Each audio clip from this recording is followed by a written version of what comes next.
আপার প্রাইমারির প্রার্থীরা কলকাতা হাইকোর্টের দ্বারস্থ হলেন। দেখুন, এরকম একটি খবর প্রকাশিত হয়েছে আজকে। বেশি নম্বর পেয়েও ডাক পেলেন ডকুমেন্টস ভেরিফিকেশনে। হাইকোর্টের দ্বারস্থ এসএসসি প্রার্থী। উপযুক্ত নম্বর থাকা সত্ত্বেও ডকুমেন্টস ভেরিফিকেশনের জন্য ডাক না পাওয়ায় কলকাতার হাইকোর্টের দ্বারস্থ হলেন এক ব্যক্তি, যার নাম দীপক সরকার। 2016 সালের স্কুল সার্ভিস কমিশনের আপার প্রাইমারি ডকুমেন্টস ভেরিফিকেশনের জন্য ডাক পাননি তিনি। তার অভিযোগ, তার থেকে কম নম্বর পেয়েও ডকুমেন্টস ভেরিফিকেশনের জন্য ডাক পেয়েছিলেন অন্য একজন প্রার্থী।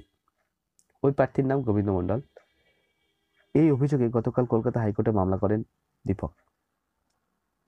আজ মামলাটি বিচারপতি মৌসুমী ভট্টাচার্যের সিঙ্গল বেঞ্চে ওঠে।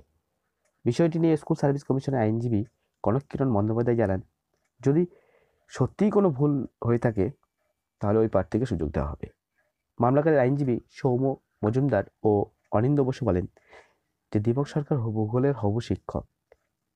তার টেট পরীক্ষার নম্বর এবং শিক্ষাগত যোগ্যতার ভিত্তিতে প্রাপ্ত নম্বর মিলিয়ে দেখা যাচ্ছে তিনি পেয়েছেন 76.92, কিন্তু ডকুমেন্টস ভেরিফিকেশনের জন্য তাকে ডাকা হয়নি।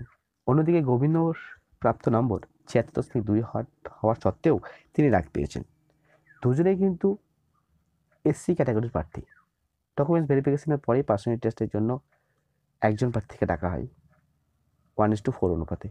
আজ মামলাটি বিচারপতি মৌসুমী ভট্টাচার্যের সিঙ্গেল বেঞ্চে ওঠে। বিচারপতি আগামী 13ই মার্চের মধ্যে রিপোর্ট পেশ করতে বলেছেন স্কুল সার্ভিস কমিশনকে।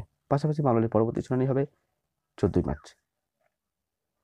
তো এই পর্যন্ত শেষমেশ আপার প্রাইমারিতে কেস শুরু হয়ে গেল। এখন দেখার বিষয়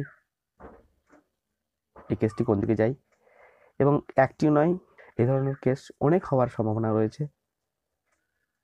তা আপনাদের ভিডিওটি কেমন লাগলো অবশ্যই নিচে কমেন্ট বক্সে জানান। আপনারাও কেস করেছেন কি না করবেন না, আপনাদের কি মনে হয়? আপনাদের রেজাল্টেও যদি এই ধরনের কোনো সমস্যা থাকে তো নিচে অবশ্যই কমেন্ট বক্সে কমেন্ট করে জানান, বন্ধুদের মধ্যে শেয়ার করুন। আর এই ধরনের খবর আপডেট থাকার জন্য চ্যানেলটিকে অবশ্যই সাবস্ক্রাইব করে নিন। তো ধন্যবাদ, আবার পরবর্তী ভিডিওতে দেখা হবে।